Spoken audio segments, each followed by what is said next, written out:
They came at dawn.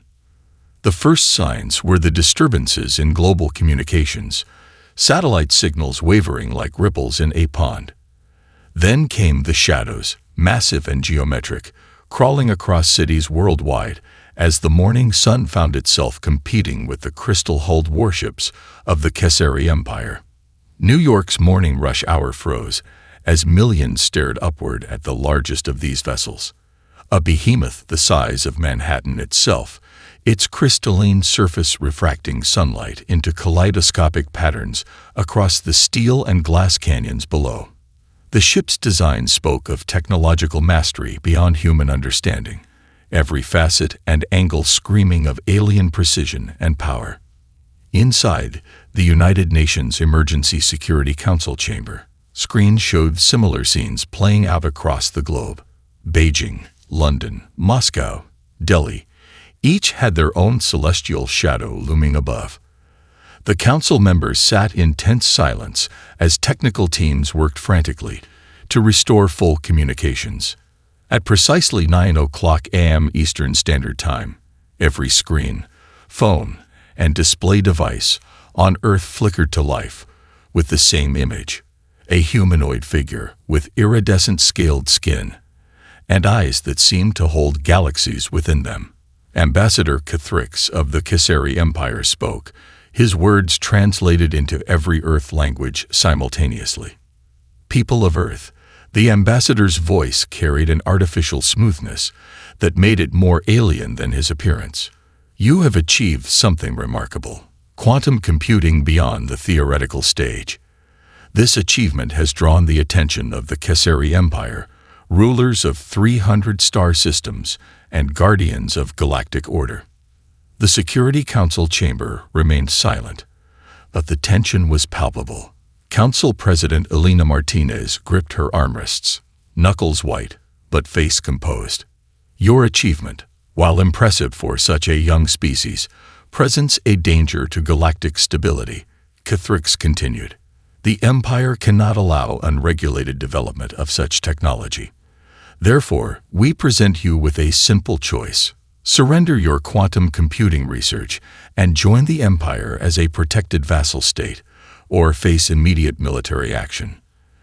The ambassador's image was replaced by a display of Kesari military might. Planets reduced to asteroids, entire fleets vaporized in seconds. The message was clear. You have 48 hours to prepare your surrender protocols. Resistance would be. He paused, his alien features twisting into what might have been a smile. Unwise. The transmission ended, leaving the chamber in dead silence. Then, something unexpected happened. Council President Martinez laughed. It was a small sound, almost lost in the massive chamber, but it caught everyone's attention. Madam President, the British representative questioned, concern evident in his voice. Martinez pressed a button on her console. Get me the director of Project Legacy at the Denver complex, and someone wake up Thomas Miller. Tell him his retirement's over. You're not considering surrender? The Chinese representative asked, his usually stoic face showing rare confusion. Martinez stood, straightening her jacket with deliberate calm. On the contrary, we're going to give them exactly what they asked for, a surrender protocol. Her smile held something that would have made the mighty Kesari nervous had they been able to recognize human expression. Send a message to Ambassador Cathrix. Tell him Earth humbly requests time to prepare our systems for integration with the Empire's networks. Make it sound appropriately submissive. As the message was drafted and sent, Martinez stared up through the chamber's skylight at the crystalline hull looming above New York. The Kesari ships were beautiful, their technology clearly advanced beyond Earth's current capabilities. But there was something about their systems, something in the way they'd broadcast their message that had caught her attention. Something old, something familiar. In orbit, Ambassador Cathrix received Earth's response with smug satisfaction. The humans' quick capitulation confirmed everything the Empire's intelligence had suggested. They were a cowardly species, quick to bow before superior power. He forwarded their response to the Empire's capital, already composing in his mind the report of another successful peaceful integration. He never noticed that the humans' response contained an extra line of code, hidden in the transmission protocol. And he certainly didn't realize that this single line was just a test that his empire's mighty systems had just failed spectacularly. 1 mile beneath the Rocky Mountains, Dr. Amanda Brooks sat in the eerie blue glow of her quantum display, her third cup of coffee long since gone cold. The bunker, known as the Denver Complex, had been her home for the past 18 hours since the Kesari arrival. While the world above panicked, she and her team had been working nonstop, analyzing every byte of the aliens' transmission data. "This can't be right," she muttered, running the analysis for the 4th time. The results remained the same, almost too absurd to be believed. The door to her lab hissed open, admitting General Marcus Reynolds, his uniform crisp despite the late hour. "Please tell me you found something, Doctor. The Joint Chiefs are breathing down my neck, and those crystal ships aren't getting any less threatening." Amanda spun her chair around, her eyes wild with either exhaustion or excitement, perhaps both. "Oh, I found something all right. Something impossible." She gestured to the holographic display, where alien code streams floated like digital rivers. Their entire system architecture, every ship, every command structure, it's all based on something we know intimately well. The general leaned in, though the symbols meant nothing to him. "Explain." "The Kesari Empire, with all their advanced technology, their crystalline ships, their faster-than-light travel, they're running on what is essentially a modified version of COBOL, a programming language we developed in the 1950s. She laughed, the sound bordering on hysterical. "It's like finding out the Death Star runs on Windows 95. Reynolds frowned. "That's impossible. Their tech is centuries ahead of ours." "Hardware, yes, but their software." Amanda stood, pacing the room, as she often did when excited. "Think about it. They must have found an early Earth transmission, maybe from our first digital age. They saw COBOL's efficiency, its reliability for business operations. They adopted it, modified it, but never fundamentally changed it, because it worked so well for their needs." She pulled up another display, this one showing the internal architecture of a Kesari ship. They built their empire on this foundation, spreading it across 300 star systems. Every ship, every colony, every single piece of their technology running on the same basic system. It was brilliant. Actually, until now. Until now. Reynolds caught the glint in her eye. "They never had their I2K crisis," Amanda said, her voice dropping to a near whisper. "They never needed to update their date handling systems because their implementation of the code never reached that critical point. But now." The general's eyes widened as understanding dawned. "You're saying we could trigger a simultaneous system failure across their entire empire?" "Yeah." She collapsed back into her chair. "But we need help. Someone who's dealt with this before, who knows the old systems inside and out." Reynolds was already reaching for his secure phone. "Thomas Miller, the man who led the Y2K prevention team. President Martinez already has him on standby." Amanda nodded, turning back to her displays. "Get him here fast. We've got less than 40 hours to turn a 21st century bug into a weapon against a galactic empire." As if to emphasize their deadline, the bunker's walls trembled slightly, another Kesari ship moving into position above Denver. Their enemies thought they were watching a primitive species scramble to surrender. Instead, they were giving Earth's best and brightest time to find the fatal flaw in their perfect empire. "One more thing, General," Amanda called as Reynolds turned to leave. "When Miller gets here, tell him to bring every bit of documentation he has from the Y2K crisis. We're not just going to show the Kesari how dangerous Earth can be. We're going to use their own understanding of superior technology against them.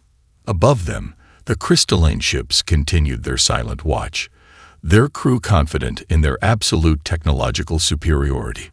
They had no way of knowing that their greatest strength was about to become their most catastrophic weakness, all because they'd never learned the lessons Earth had gained from one of its greatest technical challenges. Thomas Miller hadn't written a line of code in 15 years.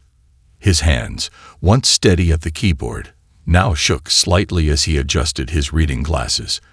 The military helicopter had picked him up from his Montana ranch just hours ago, the urgent extraction pulling him away from his morning coffee and usual crossword puzzle. Now he sat in the Denver complex's main computer lab, surrounded by holographic displays of alien code that somehow felt hauntingly familiar. At 72, he was easily the oldest person in the room, but as he studied the scrolling sequences, he felt decades younger. It's like looking at an old friend who's had some really expensive plastic surgery, he muttered, causing Dr. Amanda Brooks to crack a smile despite the tension. "But you can read it?" she asked, leaning over his shoulder. "Read it? Honey, I could write poetry with this stuff." He zoomed in on a particular section. "Look here. See this date handling structure? It's pure COBOL, just dressed up in alien clothes. They added some fancy optimizations, but the core, it's the same monster we wrestled with back in '99. General Reynolds stood at the back of the room, arms crossed. "Can you explain it in terms a career military man might understand?" Miller leaned back, his chair creaking. "Imagine you've got a car, a really advanced one, flying, self-driving, the works. But under all that fancy tech, it's still using an engine design from the 1950s. That's what the Kesseri did. They found our old code and built their empire on it, never realizing the time bomb hidden in its architecture." He pulled up another display, his fingers moving with remembered precision. "Back in the 20th century, we stored years using 2 digits to save memory. 98 instead of 1998. When 2000 approached, we realized every computer would think it was 1900. The Y2K bug. We spent years fixing it. But the Kesseri," he chuckled. "They just kept building, never hitting their millennium mark." Amanda's eyes lit up. "And if we could make their systems think that mark has passed, everything crashes," Miller finished. "But it's not that simple. We need to package the time shift in a way their security won't catch, and we need it to propagate through their entire network instantly." He pulled a worn leather satchel onto the table, extracting a stack of yellowed papers. "Lucky for us, I never throw anything away. These are my original I2K notes. Every bug, every fix, every dirty hack we used to keep the world running." The room's atmosphere changed as the papers hit the table. These weren't just documents. They were a window to a past crisis that might save humanity's future. "We'll need a team," Miller said, his voice stronger now. "Young programmers who can work fast, but they'll need to understand the old ways. No modern shortcuts. We're going back to the basics." General Reynolds nodded. "You'll have everyone you need. But time's running out. Those ships up there won't wait forever." Miller stood, walking to the main display. He traced a line of Kesseri code with his finger, a ghost of a smile playing on his face. "You know what's funny? 25 years ago, we were terrified this bug would end our world. Now it might just save it." He turned to Amanda. "Get your best people in here. I'll teach them how we used to code when storage was measured in kilobytes and every character mattered. The Kesseri think they're gods because they can travel between stars, but they never learned the most important lesson in programming." "Which is?" Amanda asked. "Always check your foundation before you build to the heavens." Miller cracked his knuckles. "Now let's show these aliens why you should never skip your software updates." Above the complex, the Cassari ships maintained their vigil, their crews confident in their superior technology. But in the depths below, a team of humans was about to turn their greatest triumph into their ultimate vulnerability, led by a man who had once saved Earth from its own technological hubris. The Denver complex's main computer lab had transformed into a strange hybrid of modern technology and historical archive. Holographic displays floated above desks covered in yellowed printouts and handwritten notes. 20 of Earth's best young programmers sat at terminals while Thomas Miller paced behind them, his voice carrying the weight of experience. No, he called out, stopping behind a young programmer named Jason. You're thinking like a modern coder. We need to go older, more basic. Remember, every byte counts here. Dr. Amanda Brooks watched from her station as Miller leaned over Jason's terminal. The young man had 3 PhDs and had written AI systems before he was 20, but now he was learning to code like it was 1975. See this loop? Miller pointed at the screen. You're using 60 characters to do what we can do in 15. The Cassari systems will spot modern code structures instantly. We need to be invisible. Ancient. Think like you've got 64 kilobytes to save the world. Lieutenant Jessica Reeves burst through the lab doors, her cyber warfare team's latest report in hand. We've got movement up there. The Cassari are starting to position their ships for orbital coverage. They're getting impatient. Amanda checked the clock. 26 hours remaining. Show me what you found, Miller said, moving to Jessica's station. The lieutenant pulled up intercepted communications from the Cassari fleet. Look at these packet structures. Every command, every data burst. It's all following the same old patterns. They built their entire communications protocol on our industrial age programming. Miller's eyes lit up. That's it. We don't need to attack their core systems directly. We can hide our time shift code inside their own command protocols. Make it look like a standard system update. The room erupted into focused activity.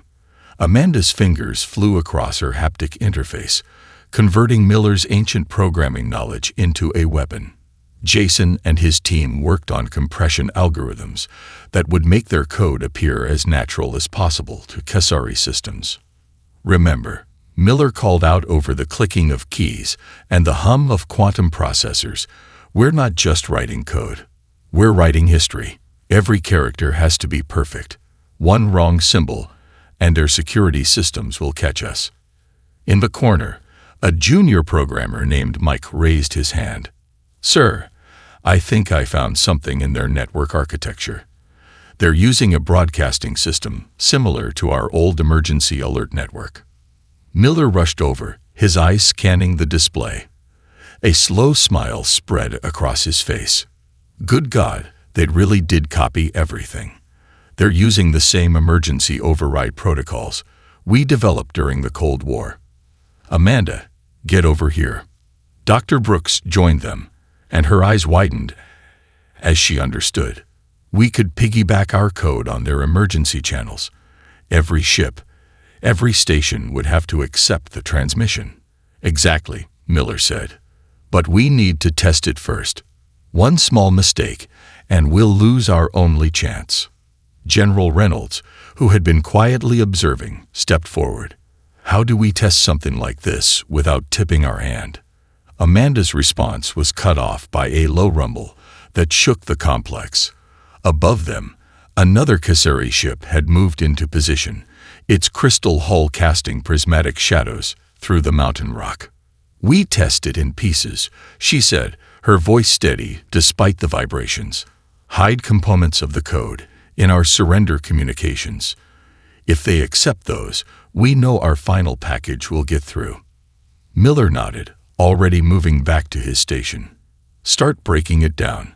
I want testing to begin in 1 hour. Remember, people, we're not just looking for working code. We need perfect code.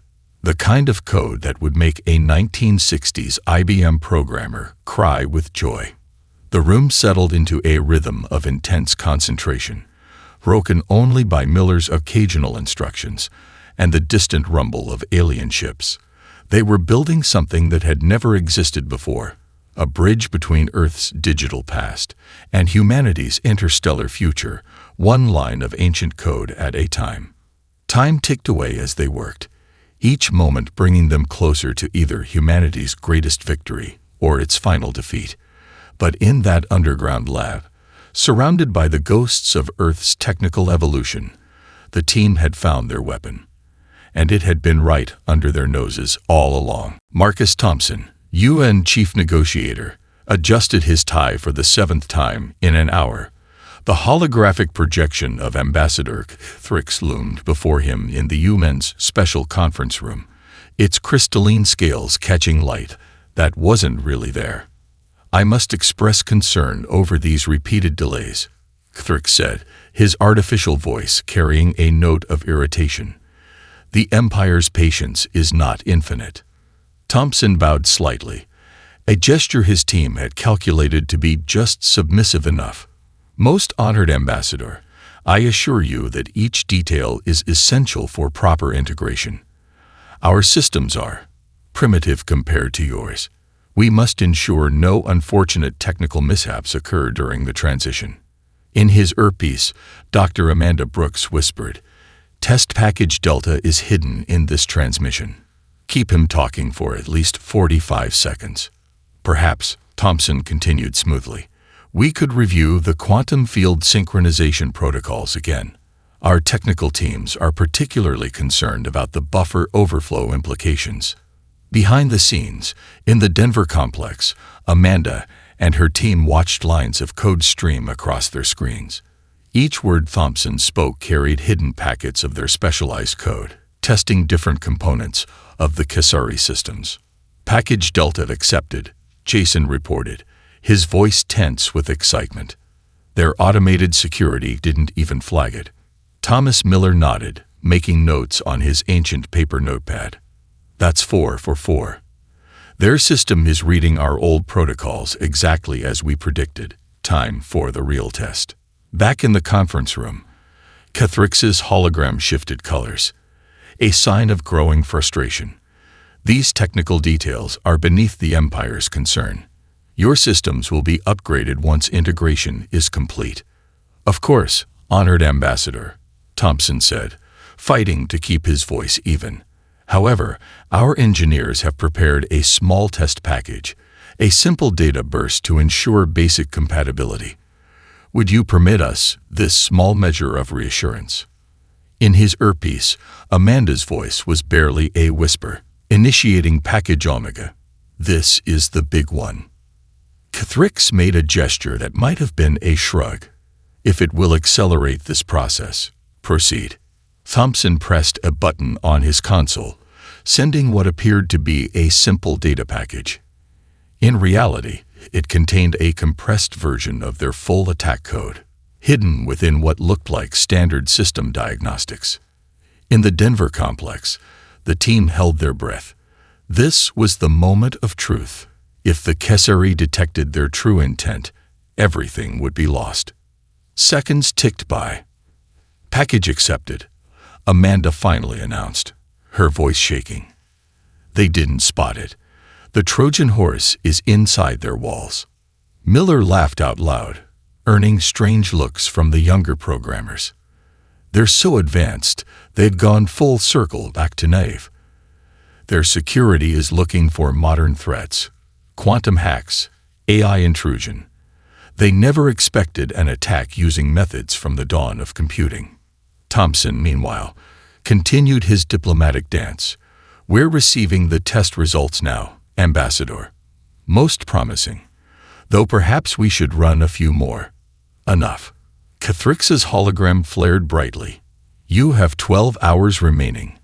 The Empire's generosity has limits." As the hologram faded, Thompson loosened his tie and slumped in his chair. "Please tell me that was worth it." "Worth it." Amanda's voice was triumphant in his earpiece.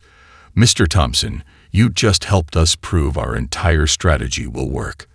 In 12 hours, the mighty Kisari Empire is going to learn why you should never trust a species that's already survived its own technical apocalypse. In orbit, the Kisari ships continued their silent watch, their crews congratulating themselves on another successful conquest. Their sensors recorded and filed away the strange data bursts from Earth, categorizing them as the primitive communication attempts of a soon-to-be vassal world. Not one of their advanced systems recognized the ancient digital weapon hidden within those transmissions, a weapon built from humanity's past mistakes, now primed to trigger the greatest technical catastrophe in galactic history. 5 minutes to deadline. The Denver complex hummed with nervous energy as final preparations were made. Dr. Amanda Brooks stood before the main display, her team arrayed behind her like digital warriors before battle. Thomas Miller sat at the primary terminal, his weathered hand steady on the controls. "Final systems check," General Reynolds called out, his voice echoing through the chamber.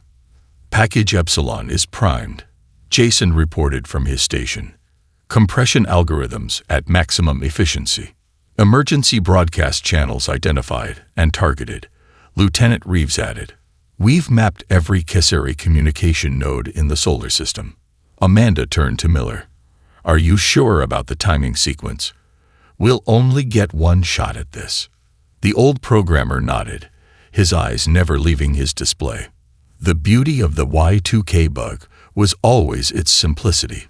One moment everything's fine. The next, he snapped his fingers. Digital chaos. Above them, the Kisari fleet had moved into attack formation. Their crystal ships formed a perfect geometric pattern over every major city on Earth, their weapons primed and ready. 2 minutes to deadline, Reynolds announced. In the UN chamber, Marcus Thompson stood ready for the final communication. Ambassador Kithrix's hologram appeared, its alien features set in what passed for smug satisfaction. "Your time has expired," the ambassador declared. "What is your answer?" Thompson straightened his tie one last time. "The people of Earth have prepared our response. We request permission to transmit our formal surrender protocol." In the Denver complex, Amanda gave the signal. "Initiating primary sequence. All teams stand by." Miller's fingers flew across his terminal, adding final masking layer. They'll see exactly what they expect. A formal digital submission of authority. The payload is hidden in the protocol headers themselves. 30 seconds, Reynolds called. Kithrix made a gesture of imperial acceptance. "You may proceed. The Empire welcomes your wisdom in choosing submission over extinction." Thompson's hand moved to the transmission control.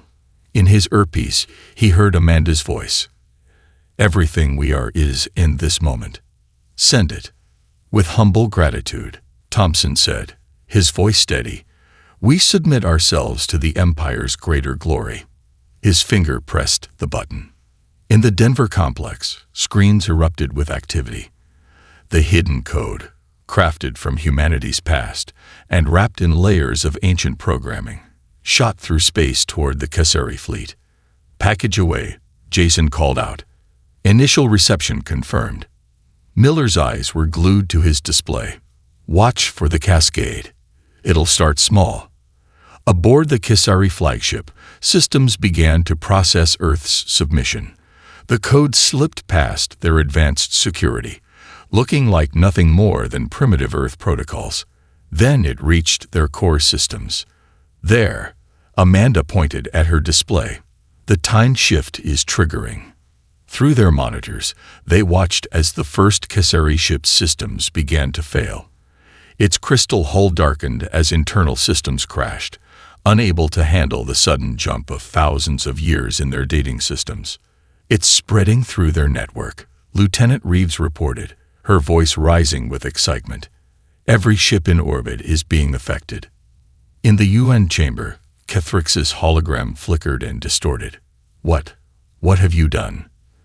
The ambassador's artificial voice glitched and broke. "This is impose." The hologram vanished. One by one, The mighty crystal ships of the Kesari fleet went dark. Their perfect formation broke as emergency systems failed, leaving them drifting in orbit like massive glass sculptures. Miller leaned back in his chair, a satisfied smile on his face. Not bad for a bunch of primitives, eh? Amanda was already analyzing the data. The code is propagating through their FTL communications network. Every Kesari system in range is being affected. Their entire empire is going dark, one node at a time. General Reynolds stepped forward. Casualties? None, Jason reported. Their life support systems are isolated. We just turned off their digital empire. Through the complex's external feeds, they watched as the once mighty Kesari ships floated helplessly above Earth. The greatest military force in known space, defeated not by advanced weapons or superior technology, but by a ghost from humanity's digital past. Amanda turned to Miller. Ready for Phase 2. The old programmer cracked his knuckles. Let's show these folks how to properly update their software. I think it's time Earth taught the galaxy a thing or two about technical support. The reports flooded in from every corner of known space. Through the Kesari's own FTL communication network, now under Earth's control. The Denver complex watched as an empire fell silent, one system at a time. Proxima Centauri Relay Station, offline. Sirius Trading Hub, systems failed. Antares Military Base, complete shutdown. Dr. Amanda Brooks stood before the main display, watching as red dots spread across the galactic map like a digital virus. Each point represented another Kesari installation going dark, another piece of their vast empire falling to Earth's ancient code.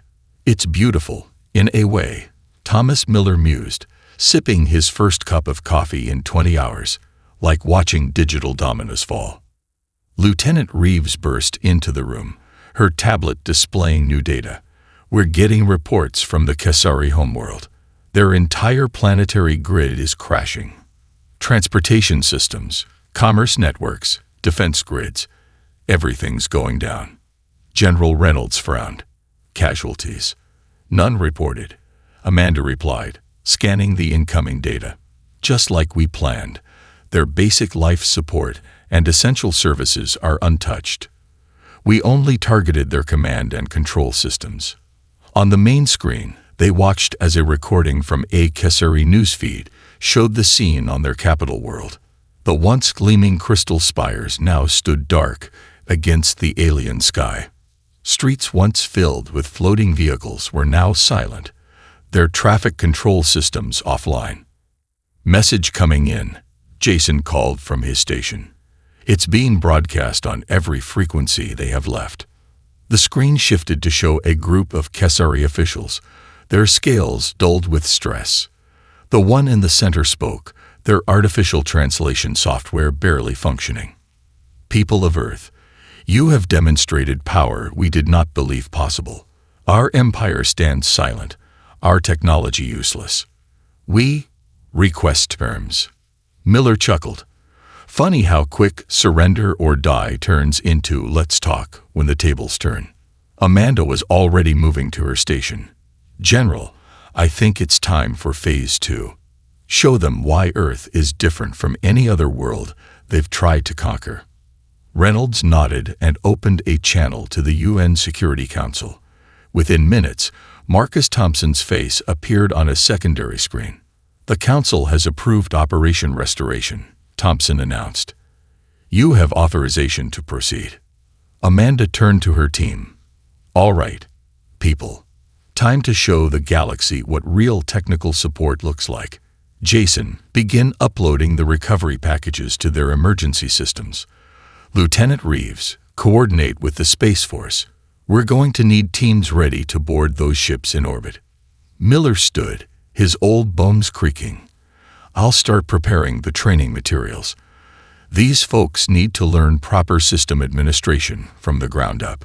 Across the galaxy, the Kesari people waited in their darkened cities, their mighty empire brought low by a species they had dismissed as primitive. But instead of destruction, they were about to receive something unexpected: help. Earth's response to the Cassari officials was brief, but clear. "We will assist in restoring your systems. In return, you will learn why regular updates and system maintenance are just good practice. They're essential for any civilization's survival." In the Denver complex, Amanda watched as the first recovery signals were sent to the disabled ships in Earth's orbit. "You know," she said to Miller, "we could have just left them like this, made them start over from scratch." The old programmer shook his head. "That's what they would have done to us." But Earth learned something they never did. The best way to turn an enemy into a friend is to help them up after they fall. Above them, the first Cassari ship's lights began to flicker back to life, its systems now running on properly updated code. It was the beginning of a new era, one where Earth would be known not just for bringing a mighty empire to its knees, but for teaching them how to stand back up again. 6 months after the Great Silence, the crystal spires of the Cassari capital gleamed once again, but something had changed. Among the scaled forms of the Cassari, human technical advisors could be seen walking the streets, teaching and learning in equal measure. In the newly established Galactic Technology Institute, Dr. Amanda Brooks stood before a mixed class of human and Cassari students. Behind her, Thomas Miller sat in an honorary position, his walking cane resting against his chair. "The first rule of galactic computing," Amanda announced, "is that every line of code has a history. Understanding that history is just as important as understanding the code itself." In the front row, a young Cassari named Klax raised a hand. "But Professor Brooks, why did no one see the flaw in our systems before?" "Pride." Miller spoke up, his voice carrying the weight of experience. "Your people found our old code and saw its efficiency, but you never asked why we'd moved beyond it. Sometimes, the greatest innovations come from learning from past mistakes." The lecture hall's windows offered a view of the spaceport, where ships of both species now docked together. The crystal ships of the Cassari now ran on new systems, a hybrid of their advanced hardware and properly updated Earth software. After class, Amanda met with the Cassari High Council in their restored chamber. Ambassador Kithrix, now serving as the Minister of Human Relations, had lost his former arrogance. "The integration of Earth's programming principles has been enlightening," he admitted. "Our people are beginning to understand that true advancement comes not just from building higher, but from building stronger foundations." Marcus Thompson, now Earth's permanent ambassador to the Cassari, nodded. "And the other changes. The Empire is becoming a commonwealth," Thrix replied. "Each world given more autonomy, their own technical infrastructure. We're learning that centralized control isn't always the best solution, in computing or in governance." Back in the Denver complex, now a hub for interstellar communications, General Reynolds reviewed the latest reports with Lieutenant Reeves, recently promoted to head of cybersecurity relations. 17 former Empire worlds have requested Earth technical advisors, Reeves reported, and the quantum computing integration project is ahead of schedule. "And Miller's legacy program?" Reynolds asked. "Flourishing. We're teaching everything, from basic programming to advanced system architecture. But more importantly, we're teaching them why each innovation matters. History, context, the human element of technology." The general smiled. "From almost being conquered to becoming the teachers of the galaxy. Not bad for a few months' work." In orbit above Earth, the last of the original Cassari invasion fleet was being retrofitted. Jason, now leading the integration team, supervised as human and Cassari engineers worked together to install new systems. "It's not just about the technology," he explained to a documentary team. "It's about building trust. Every ship we update together is another bridge between our species." The final ceremony of the day took place in the UN General Assembly. Thomas Miller, using his cane for support, stood before representatives of Earth and the former Empire. "Today, we launch the Galactic Computing Standards Initiative," he announced, "a partnership between all spacefaring species to ensure that technology serves life, not the other way around. We nearly destroyed ourselves, once with the Y2K bug. The Kesari Empire nearly fell to the same mistake. But together, we've learned something greater than either of us knew alone." He paused, looking out over the mixed assembly. "The greatest power in the universe isn't in our weapons, our ships, or even our code. It's in our ability to learn from each other, to share not just our successes, but our failures. That's the real legacy of the Silicon surrender." As night fell over Earth, Amanda and Miller stood in the Denver complex's observation dome, watching ships of both species moving through the starlit sky. "Did you ever think," Amanda asked, "when you were fighting the Y2K bug all those years ago, that you were actually saving two civilizations?" Miller chuckled. "No, but that's the thing about code, about life really. Everything we build today becomes part of tomorrow's foundation.